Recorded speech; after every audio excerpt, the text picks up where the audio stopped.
হঠাৎ স্যারের চাকরি ছুটি। কেউ ভাবছে চাকরি গেছি, বেশ হয়েছে এবার। কেউ বা ভাবছে চাকরিটা নাই, করব কি যে এবার। কেউ করেছে চাকরি চুরি, কেউ নিয়েছে টাকা। একবারও কেউ ভেবে দেখেছে শিক্ষক নেই স্কুলে, তাই স্কুলগুলো সব ফাঁকা?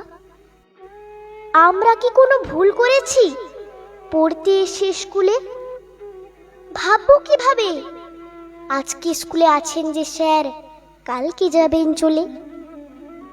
জড়িয়ে ধরে বললেন, স্যার আসবো না আর স্কুলে।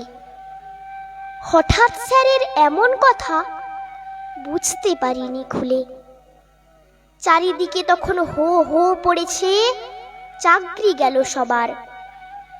ক্ষতিটা যে কার হলো জানি না, ডুবলো ছাত্র সমাজ, এবার ডুবলো ছাত্র সমাজ।